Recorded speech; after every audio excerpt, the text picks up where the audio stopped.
Hello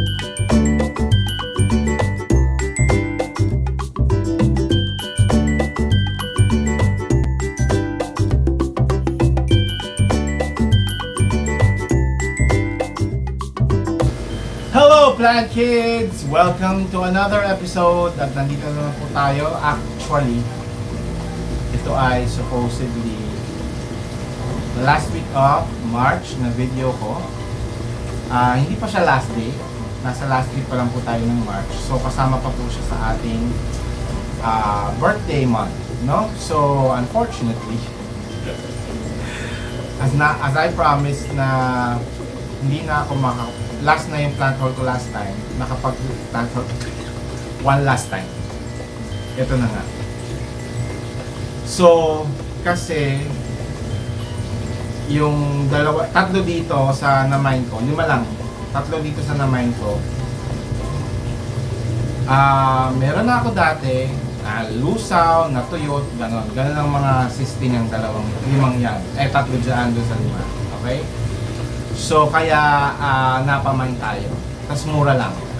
Hindi talagang lang siya, technically less than 1,000 lang po yung yung na-mine natin this time, no? Tapos meron po tayong regalo galing kay mami ko. Ayan, nag-request ako sa kanya kasi marami siyang ganito. Star begonia. So pinadala niya ako ng 2 pot.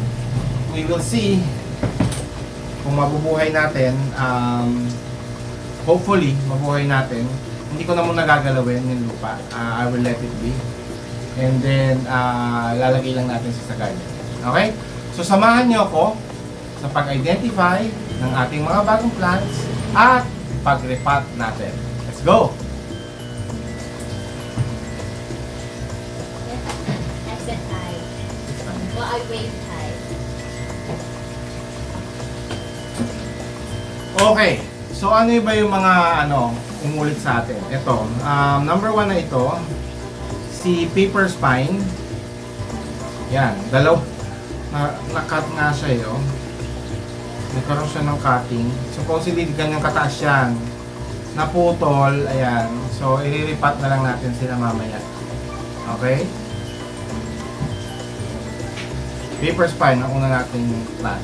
And then we have the Penis cactus. Okay, so we have a Penis cactus before na tuyot. Tapos meron akong isang nakuha na kakaiba, thornless na Penis cactus. So, wala talaga tayo actual. So, ito na yun. Okay? And then thirdly, ito ang actually nagpasimula nung pag-mine ko kasi naisip ko, sabi ko, nga pala, wala pala ako nun. Although, hindi ko sure kung wala talaga ako nito. Hindi ko pa nako-compare dun sa mga nandun sa ating garden. Pero 3 days na to actually dumating dito. Hindi ko lang ginagalaw. So, this is a Baljanum. Yan, Baljanum. Wala po tayo nito. Sayang nga maliit yung nakuha natin. Kasi dati, yung ganyan natin, malaki. Kaso nalusaw. Yun, nalusaw yun. Okay? And then, fourth is a variegated, I forgot. I don't know what this is. I forgot. Variegated something. Mamilaria rin siguro to. Ayan. Pero ito, 180 lang ito. Si paper spine ay 180 din. Bye, Plant Kids!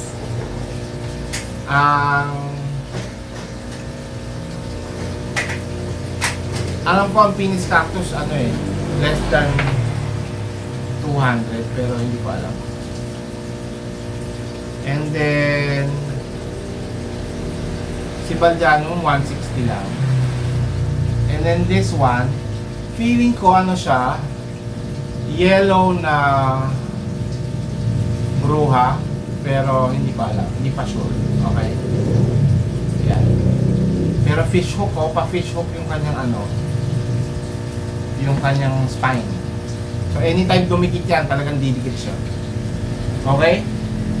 So, yung iba dito, repotting tayo kasi yung ibang pot gagamitin natin for these cactuses. Tapos, yun nga, katulad nito, itong mga coral, green coral to actually, hindi ko alam bakit nag-purple. Itong dalawa nag-purple na oh. Dahil ito yung dalawang ano ko na super tagal na. Pag sasama-samahin ko na sila sa isang pot kasama nito. Okay? Yung coral. Tapos, yun, para magamit natin itong mga pot na to. Ito aayusin natin. Ito ililipat natin. Yun, ililipat natin. Ito rin, ililipat. Yeah, tapos saka ito rin, ililipat. Okay? So, let's start.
Alright, so dito na po natin tatapusin ang ating episode na ito. Maraming salamat po sa inyong pagpanood at sa inyong pagsama sa akin lagi. I hope you enjoyed this video. If you did, please do like or share this video to your friends or family. Okay, at sa ating mga bagong subscribers, welcome po sa ating channel. At kung hindi ka pa nakasubscribe, please do subscribe and click on the notification bell para malaman nyo ang susunod na video natin. Okay, so this is Plant Tatay Barry of Antipolo saying bye, Plant Kids!